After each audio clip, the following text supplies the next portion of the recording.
Ya, oke guys, balik lagi bareng saya Rapco Tarigan dan kali ini ada Kakak Pendeta Sonya. Gokil. Gimana Kak Halo, Pendeta? Kabar luar biasa. baik, puji Tuhan. Iya. Fun fact guys, jadi Kakak Pendeta Sonya ini dulu teman satu kampus, teman satu angkatan, teman satu kelas. Jadi sekarang Doi sudah jadi pendeta guys, sementara saya belum jadi pendeta, masih proses seperti itu. Luar Dikit biasa. lagi ya. Ya, kalau Tuhan berkenan 1 tahun lagi lah, seperti itu. Dan Ya, rencana sih penabisannya di gereja lokal masing-masing, katanya begitu. Jadi nggak dikumpulkan jadi satu kayak kemarin. Tapi gue pengennya kayak kemarin sih, jadi seru gitu kan. Jadi tempat kumpul jadi satu di Makassar gitu kan lo. Gue belum pernah ke Makassar soalnya. hmm, kalau gitu ya kita nantikan aja ya pada Iya. waktunya. Oke, Kakak Pendeta Sonya ngomong-ngomong sudah berapa lama nih jadi pendeta nih? Sharing dong sedikit. Ya, oke. Jadi terima kasih sebelumnya untuk kesempatannya ya, Kapko ya. Boleh, Nah, boleh. eh, kalau ditanya udah berapa lama jadi pendeta yang gak beda-beda tipis lah sama Rapko. Kan Waduh, kan gue waktu belum pendeta. kan di kampus kan sudah ya kan kalau bisa nama Facebook itu udah pendeta Waduh, asik. kok lu masih inget sih anjing? Pastilah. Ya, oke, Jadi lanjut. kalau ya, jadi kalau ditanya udah berapa lama, eh, Hmm? gue ditabiskan jadi pendeta itu di tahun 2021. Jadi kurang lebih ya mau 3 tahun gitu. Wah, ini menarik. Kurang lebih 3 tahun. Kira-kira nih, boleh nggak di-share pengalaman apa sih yang sudah didapat di jemaat kayak gitu? Mungkin ada hal yang menarik yang sekiranya itu jadi pembelajaran buat gue juga kayak gitu. Mungkin boleh di-share.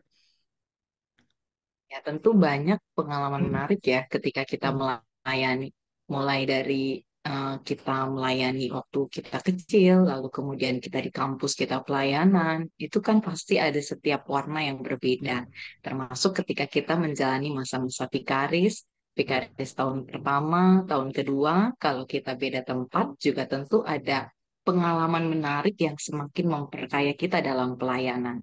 Nah, ketika masuk dalam kependetaan gitu ya, ada hmm. sedikit perbedaan gini.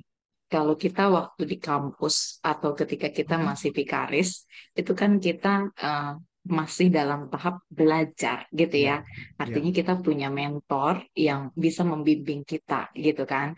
Nah, ya. ketika kita masuk dalam, misalnya sudah ditabiskan menjadi pendeta gitu ya, Hmm. tentu kita sudah mengambil tanggung jawab yang lebih besar gitu porsinya. Dan itu memang siap, kita harus siap untuk menjadi istilahnya pemimpin, lalu kemudian juga menjadi apa pelayan gitu ya, karena dalam pemahaman GPIB kan pendeta itu adalah pemimpin yang melayani gitu. Jadi kalau untuk warna suka dukanya mungkin akan terasa ketika kita Hmm. menjadi pendeta itu dinamika Ya. pelayanan ketika kita Hmm. belajar dengan ketika kita sudah menjadi pendeta itu sangat jauh berbeda gitu. Kalau Wah. kita masih belajar, tentu kan Hmm. dinamikanya kan kita masih ada yang backup nih, mentor Ya. kita gitu kan. Ya. Nah, itu yang lebih banyak mungkin mengalami dinamikanya seperti apa gitu. Tapi kalau kita sudah menjadi pendeta, kita terjun langsung, wah, dinamikanya itu jauh berbeda karena bukan lagi mentor yang menghandle, tapi bagaimana caranya kita juga bisa mampu untuk menghandle itu. Oke. Wah, ini menarik. Ngomong-ngomong, pelayanan di mana sekarang, Kak Pendeta Sonya?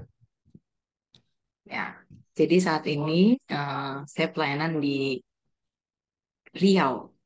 Nah, Wow. jadi ya GPIB? tempat GPIB mana? GPIB Anugerah Sorek, lalu Hmm? ditempatkan di pos Surya Kasih Tembilahan. Oke, wah ini menarik. Kira-kira nih 3 tahun dalam berjemaat begitu ya. Lalu kemudian keunikan apa nih yang ditemukan dalam kemudian melayani di Riau seperti itu dan konteksnya seperti apa di sana? Karena kan kalau kemarin gue di Tanjung Balai Karimun konteksnya orang Melayu nih kayak gitu. Jadi di Riau nih konteksnya apa dan apa keunikannya di sana? Kalau mungkin Kak Pendeta soalnya boleh share begitu ya. Hmm. Ya, jadi kalau misalnya melayani di Riau, khususnya di Hmm. tempat saya, gitu ya, Hmm. jangan lupa untuk bilang horas. Nah, Oh, siap. menjuah-juah Yahuhu, gitu. Artinya, di Ah, tempat saya melayani, untuk konteksnya, gitu ya, kami jemaat itu terdiri dari 98% kala kita, hmm. gitu. Wis, mantap. Jadi, ya, jadi di sini kaya akan budaya, gitu. Hmm. Oke. Berarti mayoritas suku Batak begitu ya. Apa yang sudah Iya, betul dipelajari nih? sekali. Kalau kalau gue boleh tanya gitu ya, apa yang kemudian sudah Hmm. Kak Sonya pelajari, Kak Pendeta Sonya dapatkan? Karena kemarin kalau nggak salah aku lihat di story IG sudah mulai hatam bahasa Batak nih dalam bernyanyi begitu ya. Oh,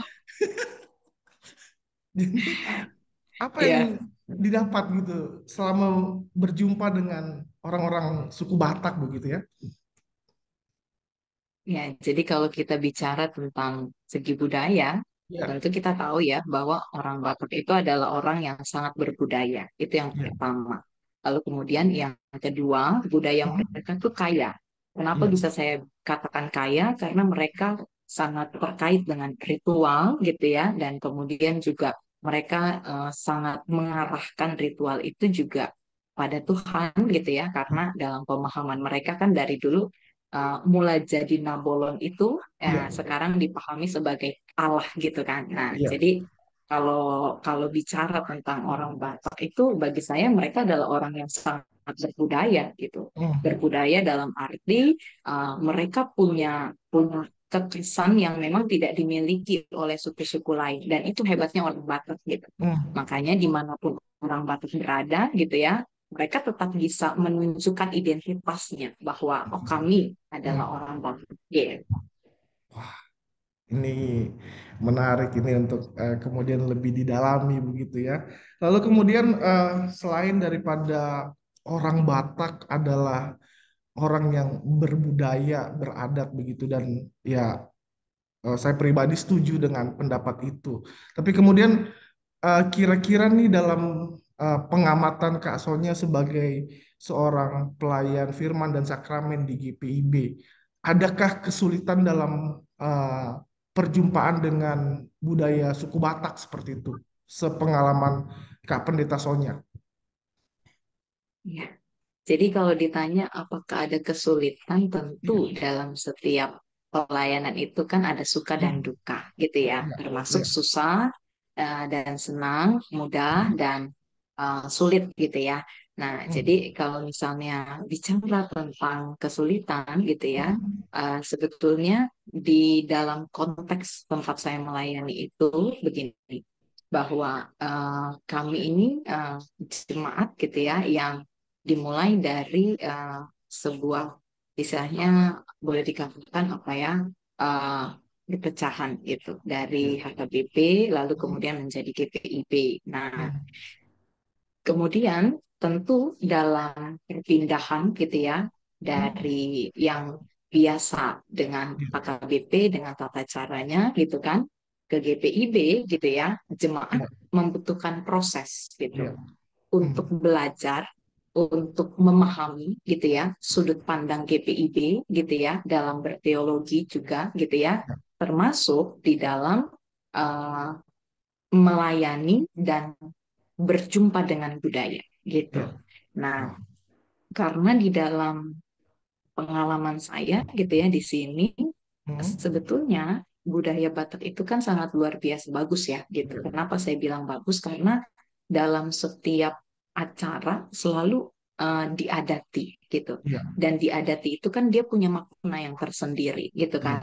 Namun mungkin ada beberapa pemahaman yang perlu diperjelas saja gitu. Seperti contohnya kayak kita bicara tentang hmm, martupol atau iya, partupolon. Kan kalau yang saya tahu gitu ya, eh, dalam adat istiadat Batak itu kan partupolon itu janji nikah gitu ya.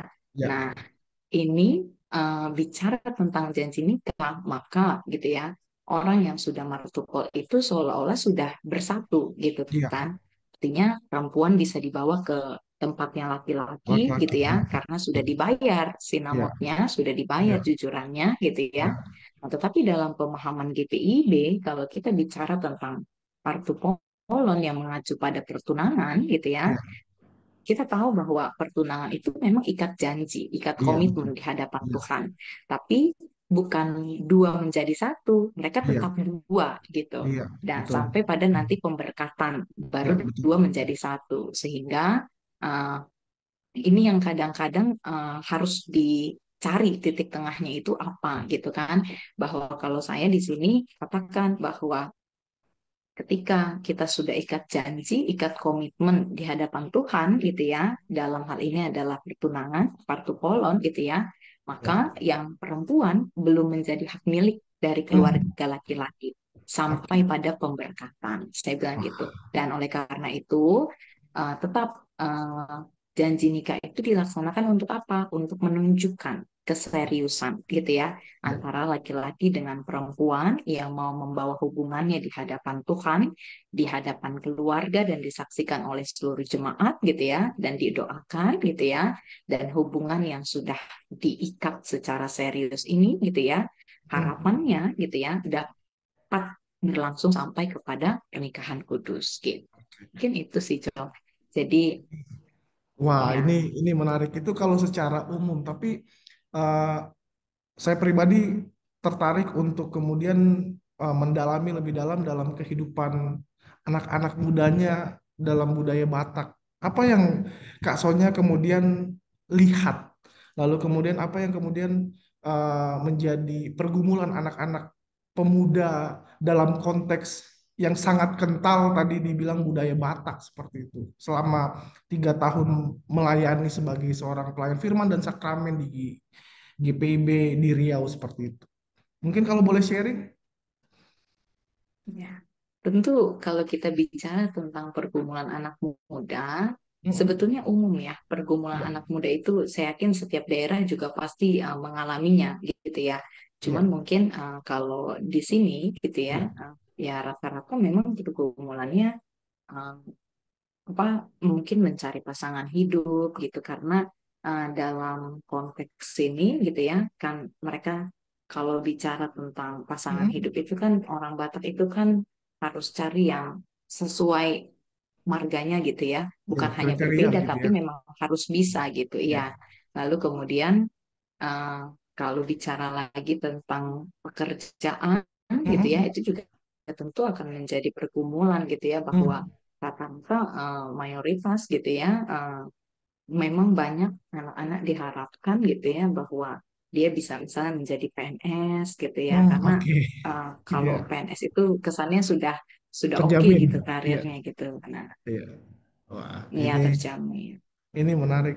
Lalu kemudian melihat realitas itu, eh, Kak Pendeta Sonya, ini kan perbedaannya gap generation kan, perbedaan generasi antara kita bisa bilang generasi Z, generasi milenial begitulah ya. Lalu kemudian dengan generasi Y sama generasi X lah katakan seperti itu. Lalu kemudian gimana nih menurut Kak Pendeta Sonya dalam mengkomunikasikan perbedaan yang sangat jauh ini? Kayak gitu, sepengamatan Kak Sonya. Gimana nih caranya? Atau memang yang generasi Z dan milenial udahlah nurut aja sama orang tua gitu. Ya kalau bicara tentang menjembatani Iya, gitu ya antara heeh, gap generasi ini memang agak sulit. Kenapa iya, saya bilang sulit? Karena gini, dalam kebiasaan orang kita gitu ya, mhm, khususnya gitu ya, itu kan biasanya yang dituakan lah yang bisa berbicara gitu kan. oke, iya, Anak muda oke, nih uh, sedikit dikasih ruang untuk berbicara gitu ya. Nah, sehingga kadangkala gitu ya, generasi-generasi yang sudah tua ini kan dengan pemahamannya gitu ya bahwa Iya. oh yang terbaik tuh A, B, C, D, Iya. E, F, G gitu atau kayak misalnya oh yang terbaik tuh harus jadi pegawai negeri, PNS, harus jadi Hmm. hukum, harus begini gitu ya. Hmm. Mungkin anak-anak mudanya juga punya punya apa punya punya potensi atau dia punya cita-cita di tempat lain gitu ya. Tapi Hmm. kadangkala ya mau nggak mau dia harus mengikuti gitu. Hmm. Kenapa? Oke. Karena yaitu bahwa bahwa kebiasaan gitu ya yang Hmm. tua lah yang lebih didengar gitu dan yang muda itu kurang didengar suaranya Hmm. gitu ya itu yang kemudian menjadi gap antar generasi itu memang cukup jauh gitu dan boleh Oke. dikatakan bahwa itu yang pada akhirnya membuat anak muda itu hanya mengikut saja gitu. Oke. Wah, ini menarik. Lalu kemudian apa dampaknya ketika kemudian anak muda hanya sekadar mengikut? Adakah hal baik di situ yang ketika kemudian hanya mengikut yang Kak Pendeta Sonya amati seperti itu atau mungkin ada sesuatu yang kayaknya kalian harus merantau deh biar ada pemahaman baru. Gimana nih menurut Kak Sonya? Ya, jadi kalau misalnya di sini gitu ya, Mm-mm. eh, ini kita bicara tentang persekutuan ya. Iya. Dampaknya karena Mm-mm. yang muda kurang bersuara gitu ya. Pada Mm-mm. akhirnya apa? Anak muda merasakan kurang didengar. Ketika Iya. mereka kurang didengar, mereka pun kurang terlibat gitu. Dan Oke. pada akhirnya apa? Keterlibatan mereka pun gitu ya, ketika mereka berada dalam satu organisasi atau persekutuan itu istilahnya dikontrol oleh yang generasi yang Oke. tua ini Oke. gini. Jadi memang sebetulnya kalau kita bicara tentang apa persekutuan yang sehat itu kan harusnya setiap orang itu jadi subjek kan gitu. Iya. Iya, Wah, ini menarik. Berarti masih ada ya di sana pemahaman, oh kamu apa nanti kalau kawin harus cari orang Batak ya begitu. Memang masih sangat kental sekali di sana. oh ya masih. Konsekuensinya apa kalau seandainya tidak mau ngikut? Mak, aku pacar orang Jawa, Mak gitu. Gimana itu? Konsekuensinya diputusin Tetap kah? harus bikin Pas. marga. Oh iya, harus dibikin marga. Iyalah. Wah, wah ini menarik. Berarti kalau seandainya tidak mau diadatin, keluar dari kakak begitu. Keluar dari Ya, kartu nggak keluarga. bisa, nggak bisa. Kalau di sini nggak bisa. Nggak bisa. Saya belum berjumpa ya dengan yang seperti itu di sini. Karena rata-rata memang harus gitu. Harus. Wah, ini ini menarik ya karena eh apa di zaman yang 2024 ini ternyata masih pemahaman untuk mencari jodoh tuh harus satu suku, satu darah seperti itu. Wah, ini menarik. Dan juga lalu kemudian soal tadi pekerjaan PNS begitu. Soal kalau seandainya nggak ada pekerjaan yang lain, apakah kemudian akan dimusuhi atau mungkin akan diomeli sama orang tuanya seperti itu? Ya, kalau di sini sih sebetulnya lebih kepada ini sih. Kan di sini ada juga yang berkebun, ya Hmm. kan? Ah, Berkebun sawit gitu ya. Jadi iya. kalau misalnya dia nggak ikut yang seperti ini, ya mau nggak mau dia bantu di kebun gitu. Hmm. Berarti memang circle-nya di situ-situ aja ya. Dan juga Iya, ini menarik. Lalu kemudian saya berpikir, kira-kira kalau dikomunikasikan begitu, nanti jatuhnya akan ngelawan orang tua, lalu kemudian akan dianggap berdosa begitu ya. Terus gimana nih akhirnya? Kemudian gue gue lagi mikir, gimana nih kemudian anak muda ini punya ruang. Caranya gimana nih? Apakah kemudian hanya diam saja atau ya udahlah pasrah dengan keadaan gitu, melihat situasi kayak gitu. ya sebetulnya mereka tuh Mm-mm. bisa keluar dari apa yang mereka alami. Kalau Mm-mm. mereka punya keberanian. Nah, permasalahannya ya tadi bahwa di Mm. sini itu kan gap generationnya juga masih agak tinggi gitu ya. Iya. Jadi eh, anak mudanya hanya istilahnya di belakang, mengikut, Mm-mm. lalu kemudian tetap yang di depan itu yang orang tua gitu. Biasanya sih seperti itu. Wah, ini menarik. Ternyata permasalahan anak muda yang umum itu juga ternyata juga terjadi juga ya dengan konteks di Riau seperti itu. Karena aku pikir kemarin tuh Riau tuh banyakkan Melayu gitu loh. Karena di di kepalaku Riau tuh ya Melayu gitu loh. Baik Riau daratan, baik Riau kepulauan rata-rata Melayu. Ternyata banyak juga ya orang Bataknya di sana ya. Luar biasa. Wah, Kaget nggak? justru di sini Ah, eh, apa kalau soal jemaat ya, kalau ya. orang Kristen memang banyak orang Batak. Tapi kalau misalnya masyarakat, Mm, betul ada Melayu, ada mm, Banjar, ada Bugis, ada Jawa, ada Sunda, di sini ada mm. gitu. Nah, itu kan heterogen tuh, artinya ada Bugis, ada Sunda.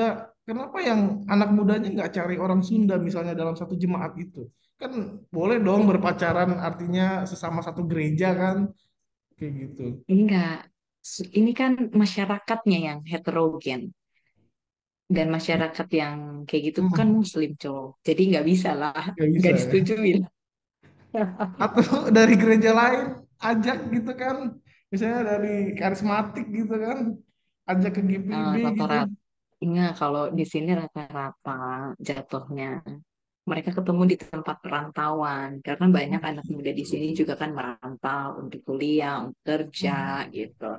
Nanti mereka pulang-pulang tinggal marpesta lah kita Ih, gitu. mantap. Berarti Kak Pendeta soalnya sering dapat jambar lah ya. Nah, itu yang menarik. Sering lah. Jadi Wah, itulah mantap. pengalaman unik juga ya. Wah, mantap tuh. Babi. Apa di sana rata-rata babi kan? Iya, karena kalau di sini tuh gini, ini kan kan Batak itu kan terdiri dari sub-sub suku ya. Nah, Iya. kalau di sini khususnya jemaat ini rata-rata memang Toba dan Simalungun gitu. Jadi Hmm. kalau misalnya bicara Toba, maka ya itu Hmm. Jambar gitu kan. Iya. Tapi kalau Simalungun kan dia ayam ya, ayam Iya. Hmm. yang utuh itu. Nah, ya itu Hmm. lupa namanya ayam apa Naniur atau kalau nggak salah. Nah, itu Hmm. jadi eh, kalau kalau di sini pada umumnya pesta Hmm. misalnya Partupolon atau Hmm. misalnya Mangoli kan menikah itu Hmm. Mongolia. Nah, selalu pakainya memang dagingnya daging jagal lah babi gitu dan Wah, jadi jambarnya jambar babi gitu. wah ini. Jarang pakai daging kerbau. Ada Hmm. satu waktu itu pernah pakai daging kerbau, apa Hmm. daging sapi lah gitu ya. Tapi itu Iya. jarang gitu. Wah, Rata-rata sih sapinya sapi pendek. wah ini menarik. Rata-rata toba. Ya makin susah dong cari pasangan. Ya, pembelajaran gua ya, Toba tuh kan banyak marga ya. Terus juga ada Parna, itu Parna kan juga banyak. Nanti teman-teman boleh komen lah ya. Eh, soalnya saya bukan orang Toba, saya orang Karo. Eh, apa? Gue mikirnya kayak ya makin sulit lah. Parna kan banyak, jadi nggak boleh sama ini karena satu marga sama opungnya, satu marga sama mamanya, kayak begitu makin susah juga akhirnya ya. Gimana ngatasin begitu ya? Gue juga bingung. Gini, Cok. Kan, sorry ya sebelumnya ya. Lu Iya, kan Karo ya? iya, Rapco Karo kan? iya. Nah, kalau di Karo tuh kayak gimana? Coba boleh nggak dijelasin? Karena di sini memang jarang orang Karo. Hmm. Gimana ya Hmm. Kak Pendeta Sonya ya? Kalau ditanya ngerti nggak adat, gue nggak ngerti. Makanya Bahaya ini. Makanya pacar pacar gue sekarang tuh bukan orang Karo, orang Lampung. Karena gue nggak Oh ngerti sama gitu. sekali. Iya, emang Rapconi emang rebel, emang Rapconi. Aduh, aduh, kacau, kacau. Nggak ngerti sama sekali. Aduh, aduh, aduh. Oh ini Ya, jadi menarik. Hmm. gini, Hmm. kalau kita bicara tentang tadi ya, Iya. memang di sini kan kalau bicara tentang Parna itu kan memang banyak ya, dia lima Ya. puluh marga atau 66 gitu, saya lupa ya. Nah, Hmm. itu kan memang banyak sambutannya, tapi biasanya kan kita ada sistem pariban ya, makanya Ya. mereka biasanya cari paribannya gitu, atau Hmm. saya cari tulangnya gitu. Ya. Nah, Oke. disitulah mereka bisa bertemu gitu. Wah, ini menarik sih. Kira-kira nih, eh Kak Pendeta Sonya sudah 3 tahun, berarti kurang lebih 2 tahun lagi KMJ begitulah ya. Eh ya, Ini kira-kira, enggak ya, serius Hah? jangan bikin asumsi, Bukan jangan asumsi bikin kan, asumsi kayak gitu deh. bukan asumsi kan harapan. Emang nggak boleh manusia berharap kan? Boleh dong. Hmm. Nah, jadi Hmm. eh, Hmm. 3 tahun dapat pengalaman berharga seperti itu dengan apa yang sharingnya keren dan gue juga merasa sebagai orang Batak ya bersyukur juga artinya dapat pengalaman ini semoga gue nanti sama anak gue nggak begitu kayak gitu jadi dengan sharing kayak gini pokoknya eh, terberkati lah gue kayak gitu lalu kemudian 3 tahun selain daripada perjumpaan dengan budaya Batak, apakah kemudian di jemaat itu hanya budaya Batak aja 90%, lalu kemudian suku lain nggak ada, atau ada suku lain di dalamnya? Ya 98%, Cok. Jadi memang nggak ada, hanya itu saja perjumpaannya. Tapi menurut saya ya, itu sangat Hmm, memperkaya gitu. Karena hmm, sejujurnya kan selama ini kan mungkin kalau saya pribadi gitu ya, saya punya teman hmm, orang Batak, tapi saya tidak tahu budaya Batak gitu ya. hmm, Nah, ketika hmm, saya di sini ditempatkan, saya jadi tahu, oh ternyata budaya Batak itu seperti ini, luar biasa gitu. Dalam arti hmm, bagus gitu ya. Memang kalau dibilang orang Batak itu jago nyanyi ya, ya gitu. Satu kali latihan gitu ya, tanpa tanpa musik gitu ya, kadang-kadang udah bisa harik suara sendiri, udah bagus hasilnya gitu. Jadi eh, kalau dilihat sebetulnya memang maju lah gitu oke, orang-orang Batak itu karena dia kan punya apa ya, punya filsafat hidup gitu ya. ya, Itu kan hmm, berakar pada istilahnya tiga tungku ya yang saya tahu gitu iya, ya. Nah, hmm, sehingga dia dimanapun berada gitu ya, mereka hmm, bisa menjumpai saudaranya hmm, gitu atau hmm, mereka bisa merasa istilahnya dongan tubuh gitu kan, hmm, sedara. Padahal hmm, mungkin dari orang tua yang udah beda jauh gitu kan. hmm, Nah, lalu kemudian mereka juga bisa langsung relate gitu kan. Jadi menurut saya memang bagus lah adat istiadat ini hmm, dipelihara. iya, Cuman gitu ya, hmm, dalam prakteknya kita tetap harus melihat gitu iya, bahwa ketika kita menerapkan adat istiadat gitu ya, khususnya hmm, di dalam gereja gitu ya, hmm, tetap yang utama itu kan firman Tuhan.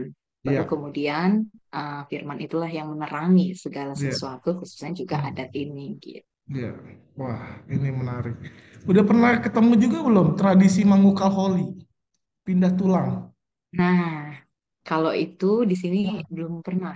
Oh belum pernah ya? Nah, ya, karena di sini gini, Hmm. rata-rata orang yang meninggal di sini gitu ya, biasanya langsung dibawa ke kampung halaman. Karena jarak Oh, dari sini ke kampung halaman itu kan masih bisa sekitar 13 jam, 17 jam gitu. Jadi hmm. biasanya dikebumikan di kampung halaman gitu. Cuma memang Oh, memakan biaya yang besar karena harus sewa ambulan gitu. oh gitu. Jadi nggak ada tradisi mangukal Holi begitu belum belum pernah ketemu ya pindah tulang gitu ya? Belum. Itu nanti harus rasain deh. Rapcu Kak pernah ya? Waktu kemarin di Parsingguran Nauli memang rata-rata orang Batak juga dan Hmm. itu dapat kesempatan juga untuk mengamati mentor begitu ibadah perpindahan tulang kayak gitu. Jadi kuburannya digali lagi lalu kemudian tulangnya dipindahin kayak gitu. Hmm. Itu ngelihat jelas ada tengkoraknya, kepalanya Hmm. gitu. Lalu kemudian ada tulang-tulang tangannya terus ya begitulah pokoknya terus nanti dimasukin ke kuburan yang baru kayak gitu biasanya mengukal hal itu Kuburan. Mangkok itu digabungin sama makam bapaknya kayak gitu atau makam opungnya begitu. Oh, tapi kalau dari ibadahnya kayak gimana tuh, Cok? Karena itu menarik juga tuh. Karena kan belum pernah nih di sini gitu. Kira aku bisa kasih Nah, tahu itu juga tentang ibadahnya sepintas gitu. ibadahnya itu gue juga lupa nggak tahu. Mungkin di tata gereja ada kali atau mungkin di buku tata ibadah juga ada, cuman nggak ngerti karena itu case 2019 dan juga apakah kemudian sudah difasilitasi di persidangan sinode gue juga nggak tahu pada saat itu kayak gitu. Oh, ya kalau Ya. memang kita lihat di dalam buku tata ibadah, kan Hmm, Martupol dan Mangokali itu memang sudah masuk ya iya. dalam tata ibadah GPIB hasil Hmm, persidangan tahun 2021. iya. Nah, namun untuk tata cara secara Hmm, teknisnya nih gitu ya, hmm, itu belum. Kalau Martupolon kan mengacu pada ibadah pertunangan, tapi iya. Mangokali, nah itu yang masih belum ini sih, belum paham ya Iya. saya gitu. Kalau Makanya saya nggak nanya kalau udah kalau pernah laksanain. kalau nggak salah kemarin tuh pakai tata ibadah kematian. Jadi kayak Hmm, macam ada apa tabur tanah 3 kali kayak gitu. Jadi pakai tata ibadah kematian. Peng, apa sih bahasanya pengkelepasan lah ya kayak gitu. Jadi ya pengelepasan pengelepasan dan pemakaman. ya pemakaman kayak gitu. Maklum Pengelepasan dan pemakaman. masih vikaris kakak pendeta jadi masih perlu banyak belajar kayak gitu. Dikit lagi juga pendeta. Ya Suka maklum merendah lah. Rapko sekarang. Apa? Suka merendah Rapko sekarang. Enggak lah.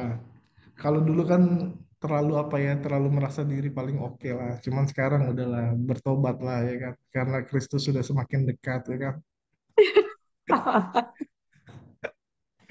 Ya, banyak lah pokoknya perjumpaan di jemaat tuh bikin pandangan pandangan gue berubah, cara pandang gue juga udah ya udahlah kayak gitu. Tapi ya Lebih harusnya wise ya.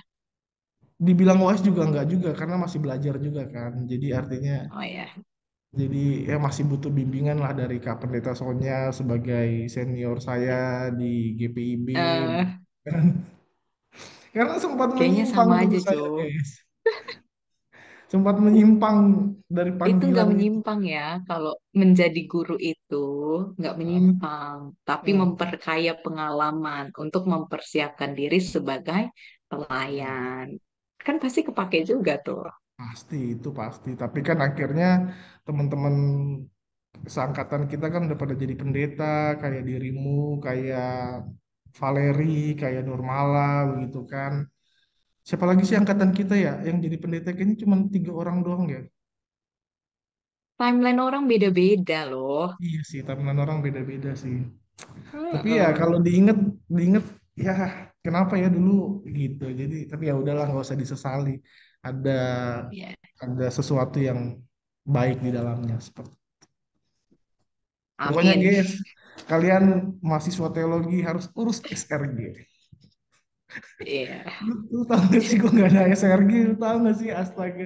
Harusnya gue baru Iya, itu bingung. gue mau nanya kenapa di saat kita semua ngurus, kenapa lu melenceng tidak mengurus?